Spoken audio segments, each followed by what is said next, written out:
Hello, We're everybody. here. I guess we're here. I think that was weird. I think I had it on in stereo again. You see, I told you, Colonel, that I could screw any audio or video, which I know everybody loves me for here. Don't I make you all feel better about yourselves because there are ways that I suck? But let's get to the point here.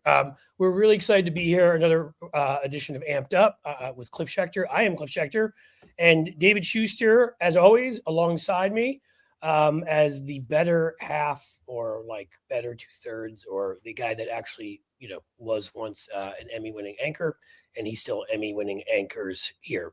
And we're so lucky to have Colonel Bree Fram with us, who I'm going to let her tell a lot of her story because it's pretty incredible. But she's everything from military like star to rocket scientist to congressional candidate to yeah, somebody who is much more organized than me, though that's not really difficult. So we'll leave that part out. Welcome, Bree. Thank you for being here. Oh, thank you for having me. And I loved the opening montage. It was great to see, and particularly your inclusion of the Statue of Liberty, because that is a pretty representative of some of the things I'd love to talk about today. Well, and before we get into that, Bree, just also to sort of set this up for our audience, Bree, you were a colonel in the U.S. Air Force, the highest ranked transgender service member, the first to reach colonel. You served in the Iraq War, 20 some years in the Air Force and then the Space Force.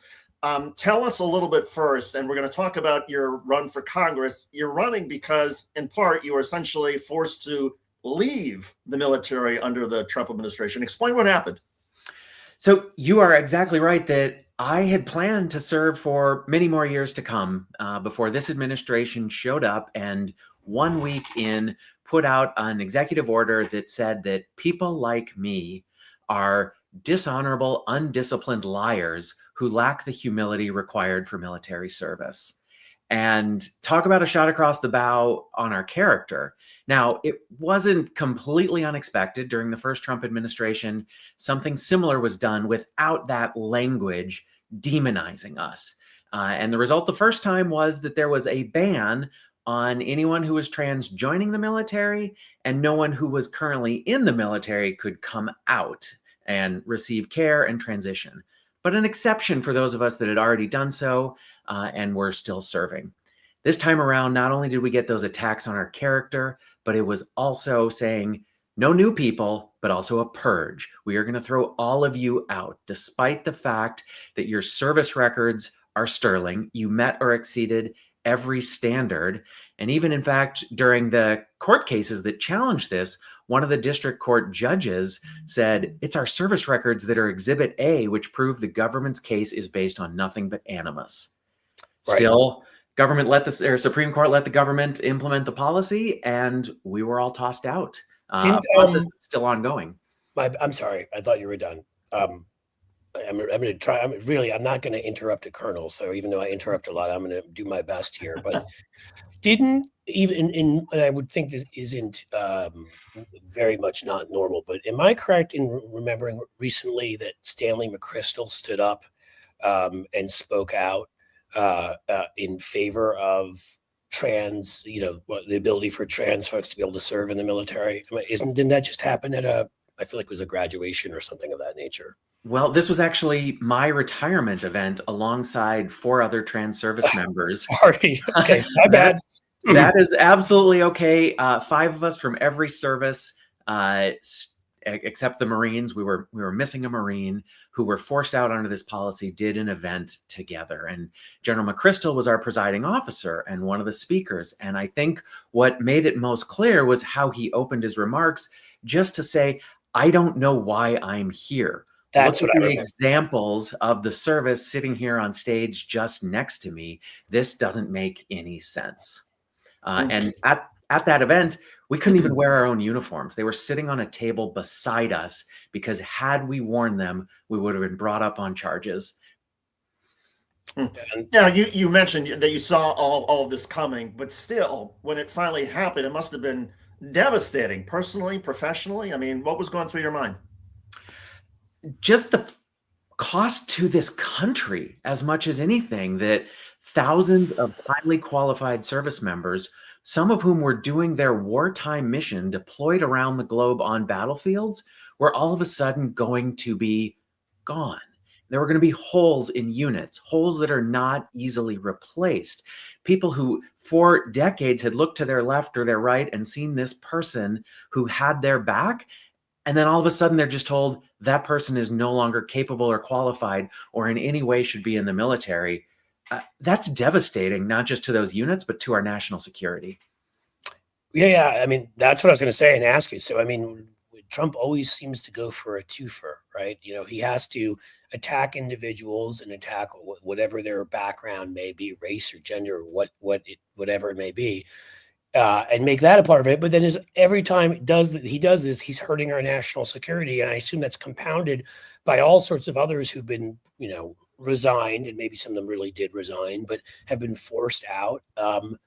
I did see, at least there was he apparently said at Davos he's now not going to invade Greenland. Apparently, maybe that's because everybody said, well, we'll attack you and stuff. Well, to be clear, he said he's not going to use force. He's still going to, I suppose, threaten Oh, yeah. terrorists and blackmail everybody and on and on. But at least Of course. the military, at least for now, on this day, he says he's not going to use the military. Right. I mean, it's to true that invade it could Greenland. change, but I do feel like in this case, all of us speaking out, hopefully, pushed him. I mean, you never know with him, but some of his advisors, again, there are military folks, I assume, there who are still very loyal to the Constitution.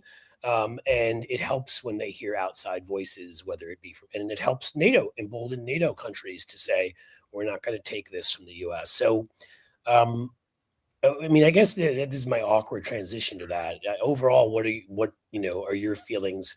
Do you think that this is truly the end of that idiocy? I mean, again, militarily, yes, he's going to be him, which he'll wake up on the wrong side of the cave one morning and slap a tariff on somebody. But if Vladimir Putin had a wish list, Trump is fulfilling it every single day by dividing us and turning us away from our allies and the shared security and prosperity that we have built over the last 80 years. The fact that we had our allies sending troops to Greenland because of us is frightening. And I think that should be frightening to a lot of Americans. When Trump posted his little picture with an American flag covering Greenland, Canada, and Venezuela, that is the world seeing us as imperialist aggressors.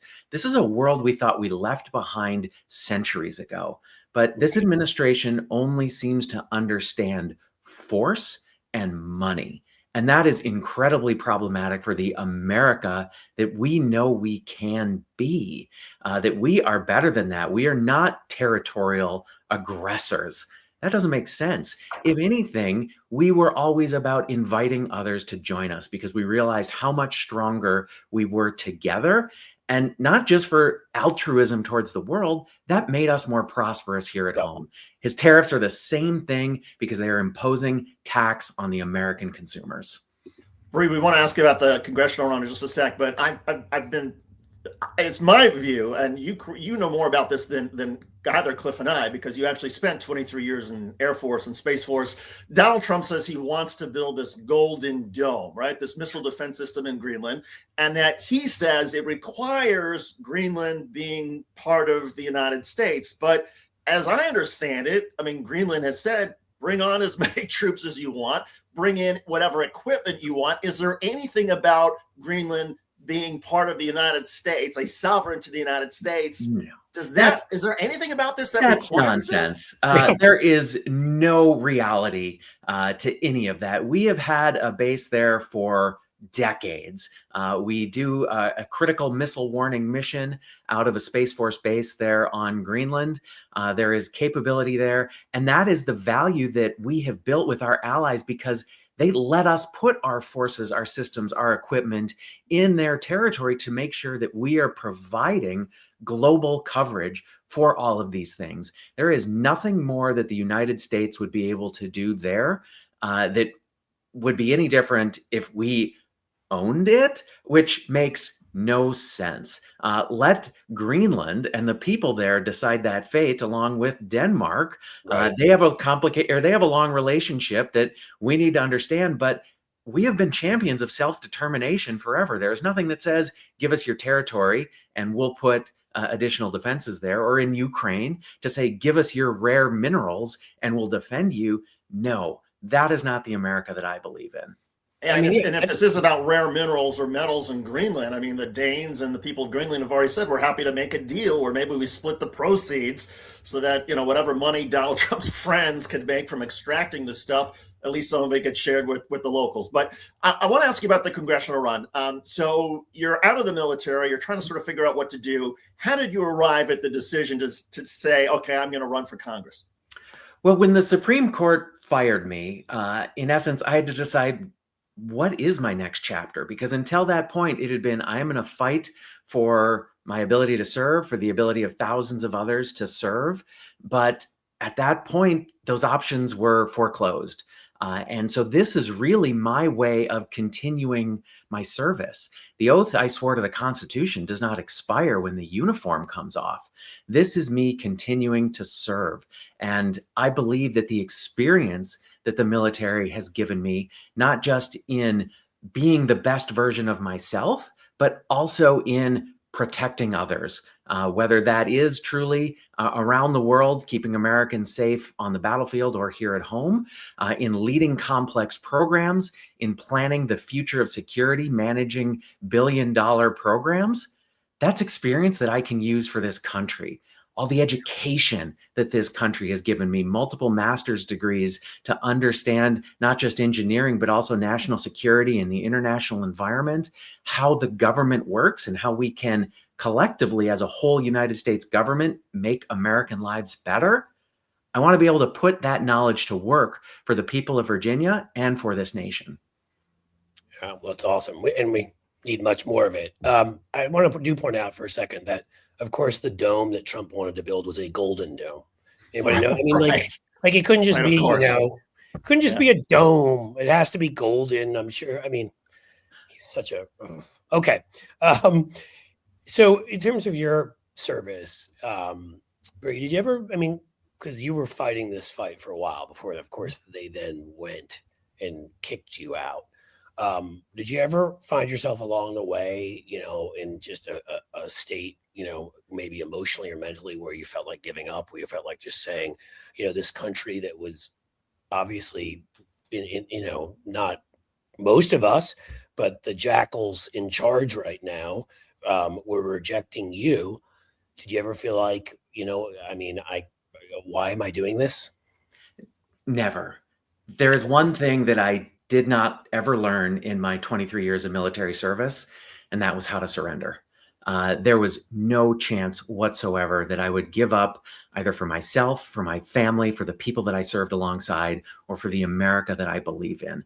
I have a deep sense of faith in who we are, who we can be, and the founding promise that says we can be better tomorrow than we are today. That concept that America is an idea, one that we must continually renew and fight for, pursue life, liberty, and happiness. I can trace back my roots on one side of the family to service in the Revolution, and even before that to a member of Virginia's House of Burgesses in the 1650s. Wow. And so deep Americanism on that side.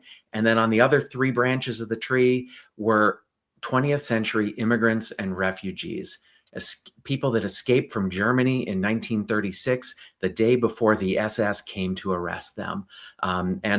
Another part of the family came from Latvia and Ukraine. And then both of my grandparents turned around as soon as they were able and went back and fought in World War II because they knew what they were fighting against. They knew what they were fighting for. They were fighting for my opportunity to live freely. I believe in that same thing, that though I thought the fight that they had against Nazis was done, if I have to pick up that mantle today and carry it forward, absolutely, because my grandchildren, your grandchildren, deserve the same opportunities that I was given to grow up in peace with any possibility in front of me ready to be seized. Well, I was just saying quickly, I just want to point out quickly, and you've pointed this out in an article, David, I think one of your pieces, when we get to the point where Germany is sending troops to Greenland to defend Europe from America's fascism, we've truly gone around the bend. And no offense to Germany, but for those of us who are study history, it's sort of okay. That's where we are now. Go ahead, David. Well, Cliff, I want to pick up on the point that I think you were getting at, and maybe ask the question slightly differently. And that is, I think for a lot of us who have not served in the military but have a lot of admiration for the U.S. Armed Forces, I guess the question is, was it more difficult for you being in the military? How did the military handle you as transgender? I mean, is it more difficult? I mean, is the military good for, I mean, generally, are most of the troops supportive, or it's not an issue, or are there moments of bigotry and whatnot? So I'll share with you my experience, and I think this is vastly replicated through the majority of trans experiences in the military. When I first came out in 2016, the moment the Secretary of Defense finished speaking, saying we could serve openly, after a brief period of hesitation, because I had some nerves, I hit post on something to Facebook and I hit send on an email to all of my colleagues coming out as trans. At which point I ran away. I went to the gym buried underneath the Pentagon. I hopped on the elliptical machine and I went nowhere faster than I had ever gone anywhere in my life. But eventually I had to go back, sit down. One by one, my colleagues came over to me, shook my hand and said, "It's an honor to serve with you."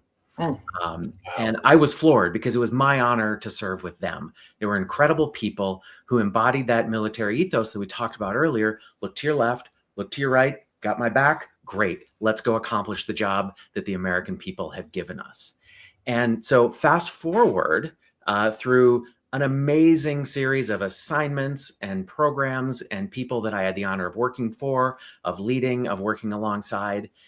When the executive order came out and we knew this was coming, I would have colleagues, people that I didn't even know in many cases, walking up to me in the Pentagon saying, "I see you, I love you, you're amazing, go fight this, do what you need to do." And in my last week, as I would go to meetings, still doing my job, I had to realize, hey, this was the last time I was going to this event or that. And because the Space Force is so small, we often send someone who is one or two ranks below what the other service is. So I'm at a meeting with the Joint Staff, room full of admirals and generals. I am the last one at the end of the meeting as they go around the table. "Hey, what you got?"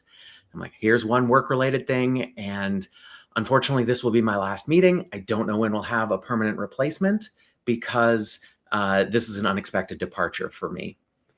The officer sitting next to me says, "Oh, why? What assignment did you get? Where are you going?"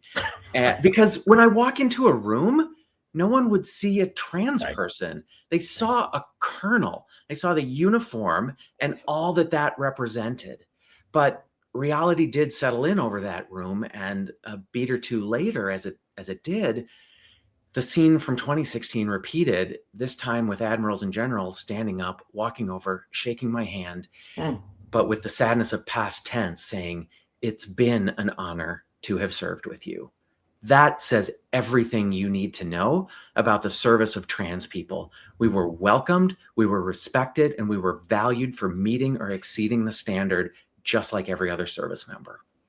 And I think that's the military that so many of us could only hope for. And it makes the way that Pete Hegseth and Donald Trump have tainted this incredible institution, it makes it even, I think, to the rest of us, even more heartbreaking, because this is something the military has long been ahead of the rest of society in many ways, whether it's integration or LGBTQ. I mean, it goes on and on and on. And to see the way that these goons are trying to turn back this treasured institution, it's just heartbreaking. It's unimaginable to think of a military without the groups that had once been excluded, like African Americans, like women, that we saw how much stronger we got when we were able to tap into the talents of every American who wanted to serve. But we are going backwards in that right now. And where I really fear is for those other communities. Yes, trans people were several thousand plus individuals that are gone, but where's the looming retention crisis where women who saw every 4-star fired, almost all of the 3 stars fired? We had one of those fired 3 stars jump into a congressional race in South Carolina just yesterday. And that message is, you don't belong here. I mean, you fired the chairman of the Joint Chief of Staff, who was an African-American man who created maybe the single best recruiting video ever for the United States Air Force, when he sat down and talked about flying his mission and said, when I put my mask on, when I put my helmet on, you don't know who's in the cockpit of that jet. All you know is that it's an American airman kicking your butt. This guy was incredible, but we are sending a message. Pete Hegseth knows nothing. He is waging a war on the military and our future capability by saying there is only a small subset of people who belong here. The rest of you, fine at best, but we don't really want you here. And it so echoes history, right? I think of Truman, I guess, in 48, integrating, troops, and everyone's, oh, morale. It's always the morale thing that is going to disappear if we allow women in combat, if we allow, and your story just now, how powerful it is of everyone walking up to you. I mean, again, it is always the opposite of what right-wingers say it's going to be. Yeah, it was the same BS arguments used against every group that you were somehow unwilling or incapable of serving. And we have seen that repeated every time over the past 100 years. African Americans, women, LGBTQ folks, women again in combat.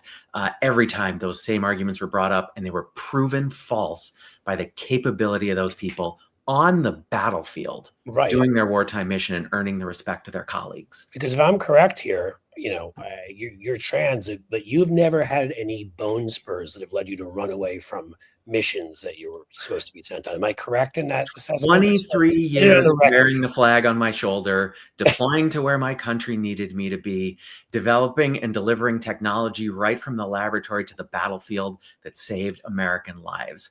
That was my job in the military. Thank you for doing that job, by the way. Bree, tell us a little bit about the congressional district in Virginia and who you would be up against and who currently holds the seat.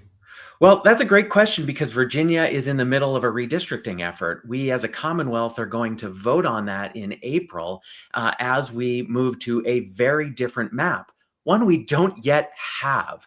So there are going to be new lines and the chance to flip a number of seats. And so my plan, though I've filed in Virginia's 11th, is I will run in the district that I live in. I just don't know what that's going to be yet, and I might not for another 6 weeks or longer.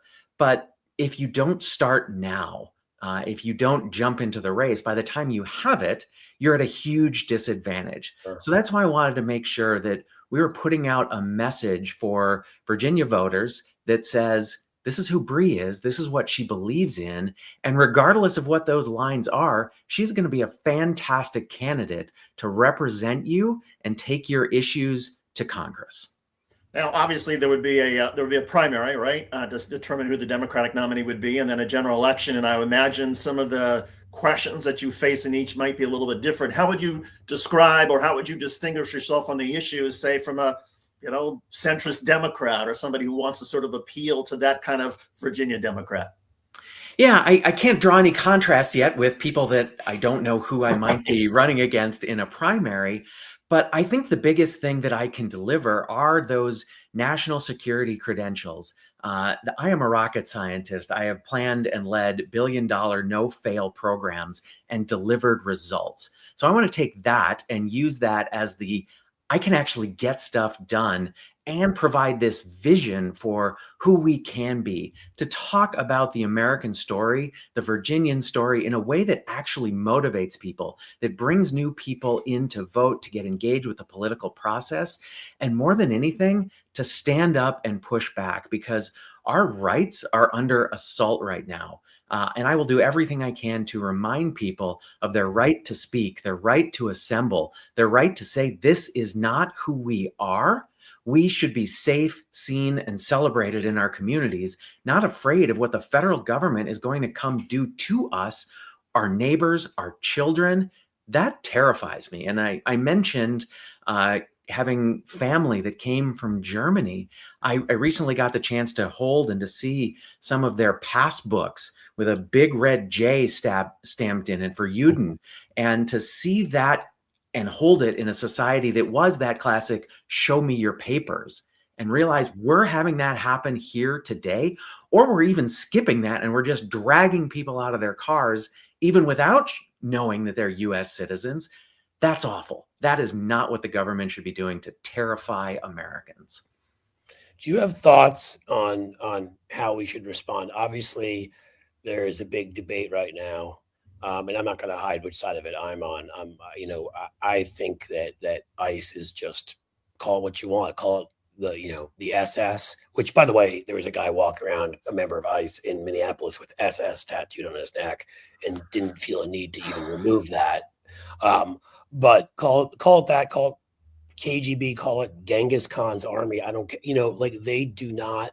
There's no. I mean, it's like our Constitution doesn't exist. It's like state laws don't exist. What would you do? Because right now, I've just heard another former member of the military, who's a Democrat, Seth Moulton, come out and say that we should fully defund ICE. There are others who've said, who are, in my opinion, are not doing nearly enough. I mean, we're not talking here about policy disputes, whatever. We're talking about pure fascism in our streets. We're talking about a woman shot in the face in her car and murdered. People who have harrowing stories of being taken to what amounts to concentration camps and spending days there with people, and they're American citizens, a day or two there with people that don't even have their rights. God knows what's happening to them. If we don't defund, and we will need to know by the end of this month what they're going to do there, do you see any other way? And I'm open to other ways. I just haven't heard it yet, that we can stop ICE from. I mean, again, we can stop what is a secret police force, a Stasi in our midst. One of the things that I think absolutely has to be done are some of these officials that are both shielding these ICE agents, basically granting them immunity. They, like the effort now to impeach Kirsty Noem, those types of things need to happen, because whatever people are doing on the ground, there are people above them protecting them and saying, you can do whatever you want. You get to be a thug with a gun, and we're going to give you $50,000 just to sign up for that. That is incredibly problematic. So yes, there are some issues with how do you fund this organization, and how can that be taken back? But you also have an administration that is willing to unconstitutionally move money from one area to another. So the courts really are going to need to weigh in and say, yes, the law of the land still applies even if you are a federal agent. And it also applies if you are a government official. No one is above the law in this nation. And I think we actually need to start talking about constitutional change. I know that's difficult. I know it's a long path, but we need to start now to think about not considering the Constitution as some document that was written and is left to die and be interpreted by judges. We can make changes to that. And a lot of that should include limits on executive power, to include the pardon power, which would allow these people to commit crimes and get away with it, to say that no one in the government is above the law, and to make sure that foreign influence is kept out even more so from our federal government. I hear you and agree on the idea of impeaching some of these other officials, but on the issue of funding, is it as simple as saying, yes, we're going to take away DHS and ICE funding? Or if not, is it because it's more complex than that? I think right now it's more complex than that with what this administration is trying to do. So for the members that right now are trying to work on defunding the program, clearly this is a bloated, overfunded program. There are some missions that the organization has that need to be done, but it should never, ever, ever be used as a weapon against Americans or people that are here and just going about their business. So I am terrified by what ICE is doing, how ICE is represented to the American people, and there needs to be something new. I think in the long run, there cannot be an organization that looks at all like this, even if some of the missions that it has on paper remain important to the people of the United States. Yeah, I mean, and I don't mean to belabor this, but I really feel this is such a crucial question. I know I get fully what you said about defunding. They might just move money around. Sadly, though, what they've also proven is that they don't, I mean, in very basic ways, won't follow the Constitution, no matter what we do. So I feel like the defunding, even if they move funds around, is a way of sending a message that we are standing up to this group of thugs. Again, these are, in the United States of America, people that are masked, people that refuse to identify themselves, people that don't have warrants and break in your windows or break in your doors and throw pregnant women to the ground. I guess what I'm asking is, if we don't do that, do you think there's something else we can do? Because I do think it's so important that we send a message to everyone that this is not okay and that we are forcefully taking it on. And I don't feel like just saying, well, now they have to wear body cameras and get training. Their purpose. I mean, some of these guys are Proud Boys. I mean, a guy, as I said, had an SS tattoo on his neck. Some of these guys are in gals or were from January 6th. So I guess it's, what is it that could make, and I don't mean to put you on the spot, but do you think there's anything else we could do that would make that statement that we are not going to tolerate this anymore? I think the response we're getting out of Minnesota is actually a surprisingly good one. I have a lot of friends and family still in Minnesota. I talked to a high school teacher, one of my oldest friends, just the other day, and he says, only half the kids are showing up. He, as someone who doesn't have skin that looks like mine, carries his passport around all the time. So what is actually being done to use those rights we talked about to assemble, to film, to hold accountable, it's going to be incredibly difficult to get this administration to stop without getting rid of this administration. So I think that is the biggest long-term goal that we have to have, is ensuring not just the Democrats take the House in 2026, hopefully the Senate as well, but in taking all three levers of power in 2028 as we vote in the House, the Senate, and a new president. What we can do right now, as you talk about defunding ICE, is minimize the harm that can be done, but it is really people standing up and showing the consequence, pointing out the hypocrisy between what this administration says that it's doing in removing the worst and the worst, and the fact that it is over and over again doing what you said, dragging Americans out of their car, leaving them in the cold and the snow. It takes all of us, and it takes mass protests. So people should be exercising those rights and showing just how wrong all of this is. One of the people in administration who I think is horribly wrong on so much stuff is Secretary of Defense Pete Hegseth, or Secretary of the War, whatever the hell they want to call it. If Democrats do take control of the House, there is the possibility for impeaching folks like Pete Hegseth. It's sort of a two-part question. What has been your view of some of the activities that Hegseth has done, whether it's sharing, bombing information on an unsecured chat, or whether it's attacking those boats off the coast of Venezuela without getting congressional authority? And what's your view of that? And secondly, related to it, should Congress, if Democrats take control, should they move to impeach Pete Hegseth, which may be as much of a political question as anything? Well, he is clearly the most unqualified Secretary of Defense that we have ever had. And that's regardless of what he's actually done prior to this to be unqualified. He is proving it every day with the action he takes. He doesn't answer the fundamental question of, should we do this thing with the military? The only thing in his mind is, can we? Okay, great, let's go do it, even if it's the wrong thing. And guarantee you, it is always the wrong thing. With these guys, yes. You make the wrong choice. You punish your own people. You focus on war winning in his mind instead of what the military is really there for, which is preventing wars from ever happening. It is only our job to win wars if they start. It is not our job to start them and to start conflict around the globe. So I would be hard pressed for you to give me an example of something that Hegseth has done that I remotely agree with, because he is weakening our force by focusing on the petty and the cruel, giving us, as I'm sure there is, and that we'll see as soon as the data shows it, a retention crisis. Because I know that I did not sign up to be part of a Department of War. That is wrong, in my opinion. And that is one of the first things that needs to go. But I do like making the joke about this because, it's not a legal name and they've got to go to Congress to ask for permission to use it. And I think I know a thing or two about what that's like. And is this what the president means when he says transgender for everybody? We're going to start with the cabinet. We're going to make them be the ones that have to come up with a new name and ask for it from the courts. Sure. Great, Donald. Appreciate that.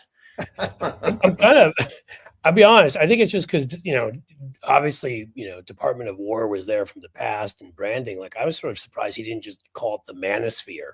or something. I thought Peg said that, or like 3 brewskis in, or I mean, something like the that. Don Rowe doctrine is a pretty good one. I'm like, Yes, congratulations on that. it's definitely up there with the berating the Norwegian prime minister about the Nobel Prize he doesn't give over the country of Greenland he doesn't run. I mean, you can't. I don't. I mean, you know what? That actually leads to a really good question that I'm thinking about now. I mean, okay, so I lived in Europe 2 different times. I spent a lot of time abroad. It was always kind of funny. Oh, you gauche Americans, you dumb Americans. That we weren't as well educated, and I can make a whole argument that, frankly, since the days of Reagan, we've taken money from the very things that made us great, and it's only gotten worse over time. And it's given Americans we lost the aura we had after World War II. Let's just say. I mean, after this.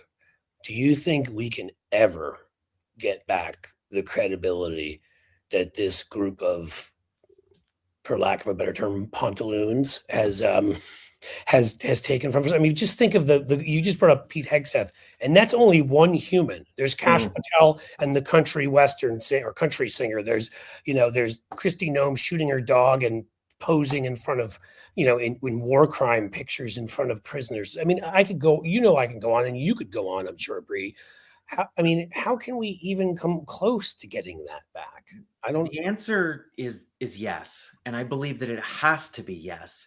But the work of rebuilding, and even better yet, renewing, having something better, not just going back to what we have, I see this as opportunity.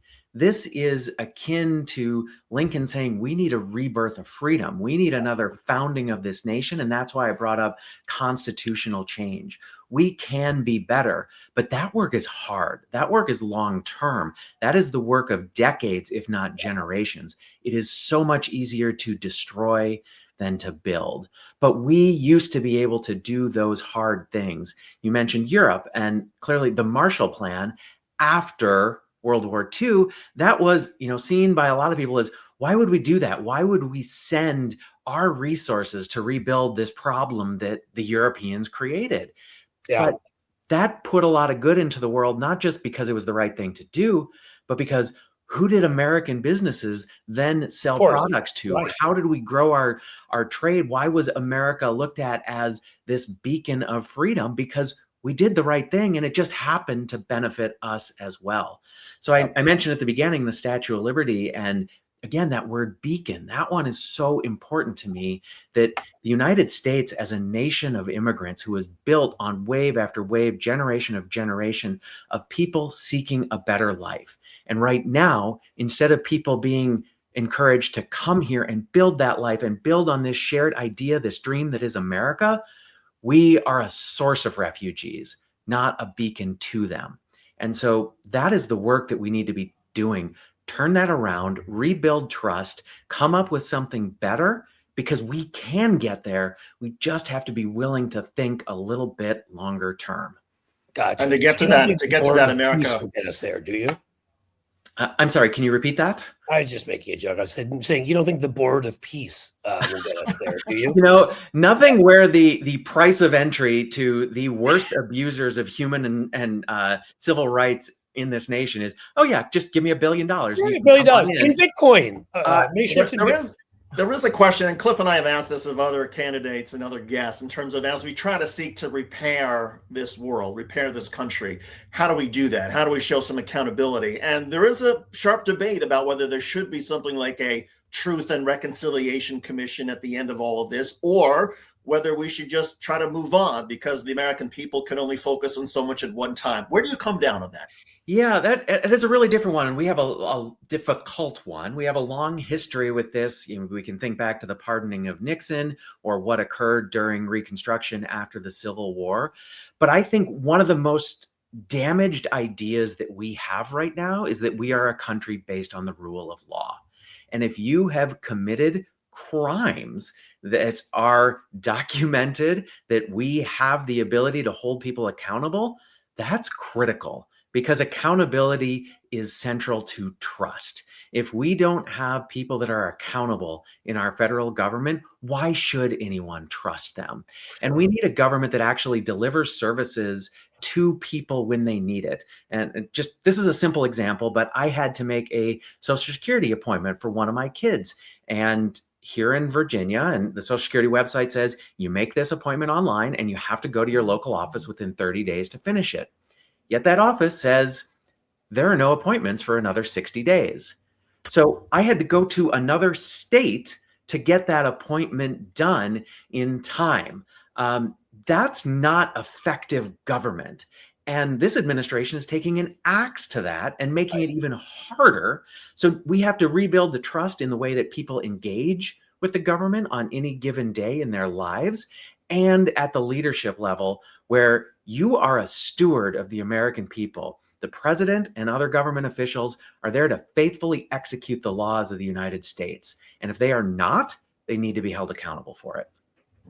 Well, and I have to say here before I ask a question, I feel like what you said there is so important. You brought up the Marshall Plan, which worked, right? And Bretton Woods and everything we did to strengthen, yes, those that had been our enemies and create 70 years of prosperity and relative peace. Certainly there wasn't a World War III during that period of time. And you know, everything that we did there. I feel like Reconstruction was the opposite. Right. We did it for about, you know, during Grant's time, and then Hayes threw it overboard. And we did not change from the culture that had dominated in the South to a democratic culture. And so that's why, to me, David's question there is so important, which is, look, if to me, Trump, you know, is certainly a symptom as well as sort of an accelerator of this illness. I think Mitch McConnell and others that dumped money in our politics and screwed up our judiciary and allowed this to happen. But I guess I'm agreeing with you here. I feel like you know, if we don't, you know, and the question is how to do this. So maybe there's a question in there for you. You know, if we don't do this right, I think truth and reconciliation is part of it. I think creating whole new institutions. You were talking about the Constitution. I think constitutionally, and even so many things that aren't required by the Constitution. We could make DC a state by an act of law. We can make Puerto Rico, if they're interested. We could make, everybody's like, oh, well, what about the U.S. Virgin Islands is too small. Listen, no offense to anybody out there, but there's as many cows as people in Wyoming, and they get 2 senators. So I think the Virgin Islands of 200,000 people would deserve the same thing. I think we have to think big. Same thing with the Supreme Court. When I realized that we haven't added anybody since 1869, and this country's grown 13 times over since then. There's nothing magic about 50 states. Absolutely. I'm sorry? There's nothing magic about the number 50 with the states. Yeah, so all of this, right? And there's nothing magic about 9 Supreme Court justices. And I hear people say 13, and I think, well, if you're taking this beyond just the political, the fact that they've stuffed it with these corrupt hack political types like Alito, you also have that they reject over 99% of cases. They can't handle their workload. That you could eat that. I really think we need more like 21 justices, or, you know, whatever we could build up. So, I mean, do you have some specific ideas along those lines of how we could move towards, you know, really living up to the promise of what's on that document of ours, and that goes beyond what we had in the past? I call it an FDR moment, but call it a Lincoln moment, call it a, you know, whatever you'd like. I think a lot of the secret to getting that effective government that is central is getting that trust back again with the federal government. It is not taking away funding from programs that support a well-executing government. What this administration did with DOGE was absolutely wrong. This was the chainsaw rather than the scalpel to areas where maybe could have been improved. But it is taking regulations and minutia that have crept in over the centuries and cleaning that out. So that's why I say we don't just go back. We have to reimagine some of our institutions that are incredibly important to who we are, but make sure their focus is on providing what the American public needs. And a lot of that really does come down to, do we trust our government? And that's where holding people accountable to what they are expected to do, not just by the law, but in many cases also by an oath, is really important. Because if we don't believe in our government, I don't mean to interrupt, but that you feel like that's the first step is regaining trust. And then from there, we can take the broader. Absolutely. We need leaders that we can trust that have the vision that can put some of this stuff in place. And that is incredibly important to the way we operate.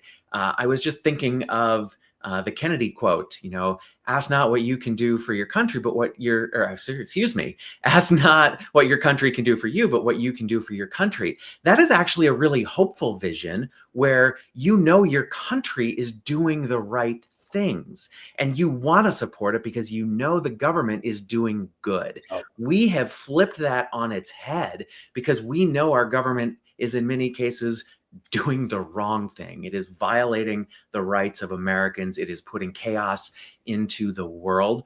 Why would someone want to be part of that type of thing right now, even though federal workers, for the vast majority of them, are there because they care, because they want to provide that kind of government and service that their family deserves, and so does yours. Right. So and they make less money.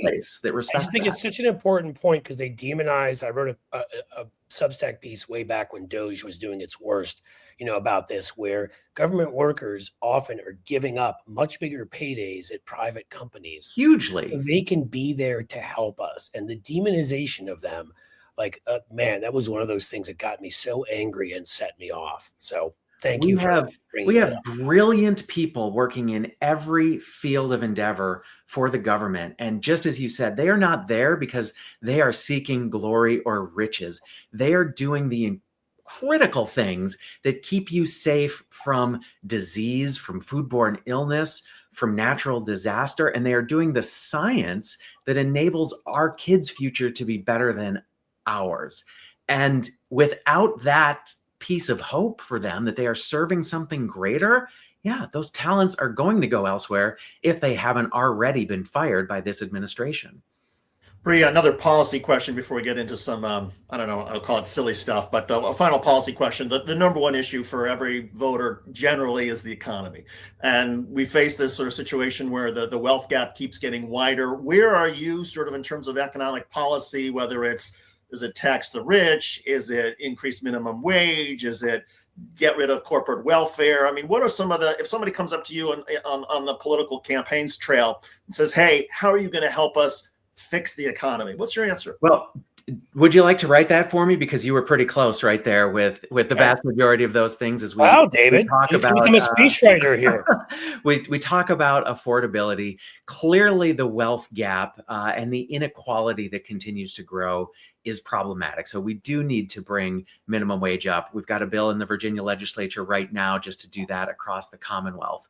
And the rich, the billionaires in particular, need to pay more. Our top tax rate is just about as low as it's ever been. We again can talk back to those post-World War II eras, and there were 90% tax rates. Yeah, Ike too, a Republican.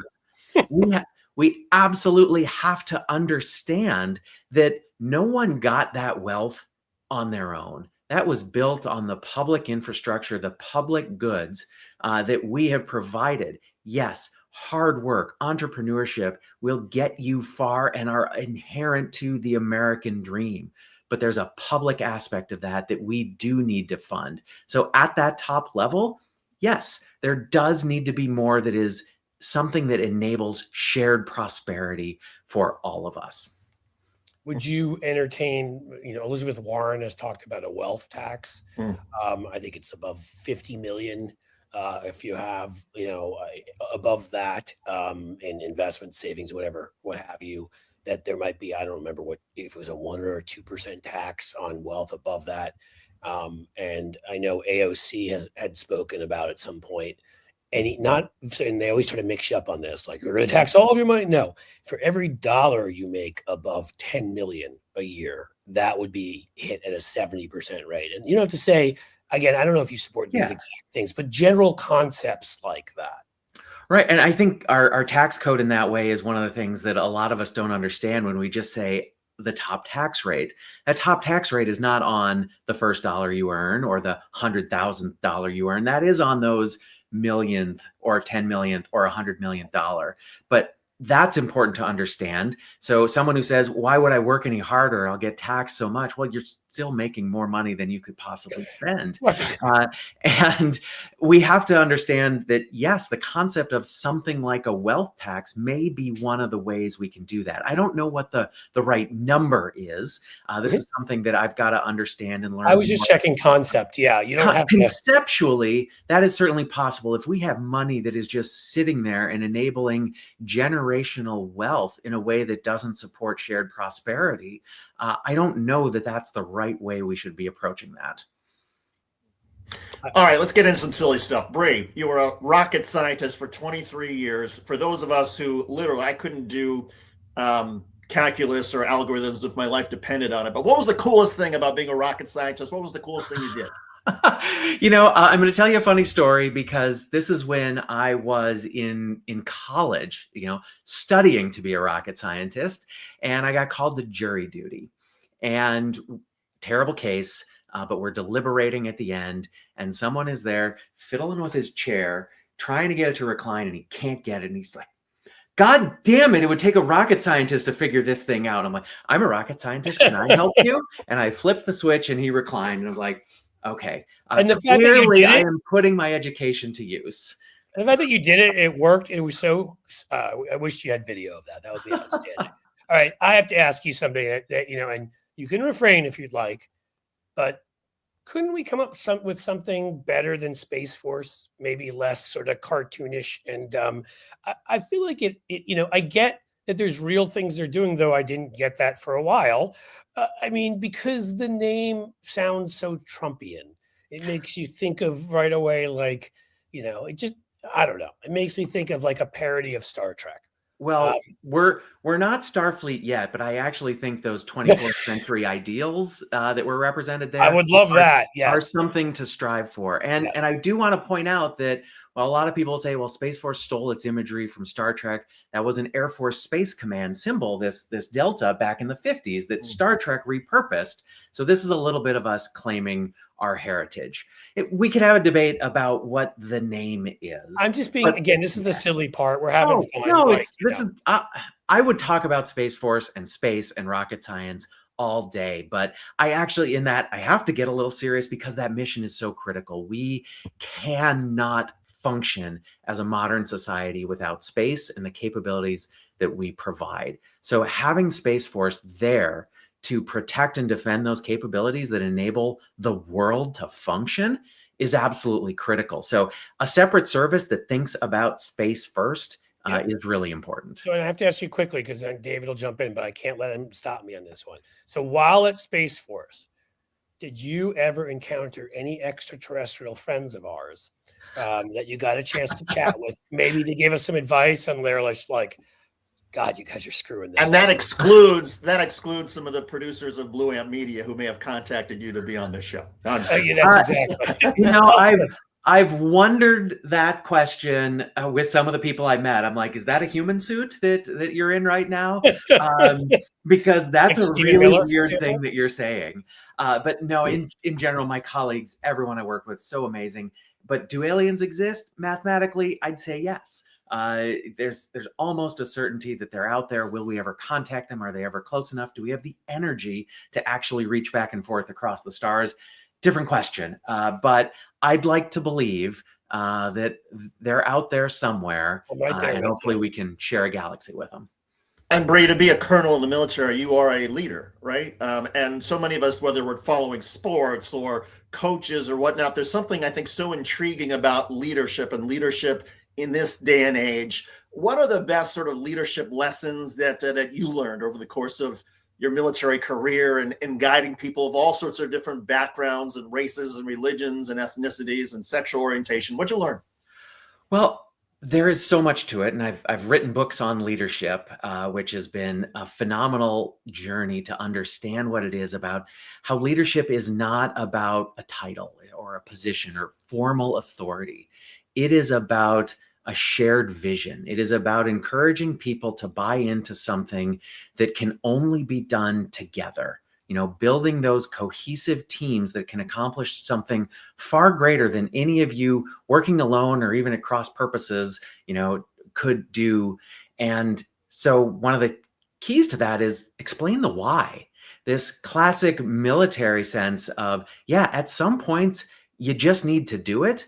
But in many cases, we need to tell why, because to get buy-in from people, they need to understand it. And if they understand why you're doing something, they'll get behind it. They'll provide suggestions on how to do it better. And in that case, it's explain your why and create an environment where people feel free to contribute to it. That you are not going to rip someone's head off for providing a suggestion that is different than yours. You want to understand it. You want to incorporate that and make a better solution.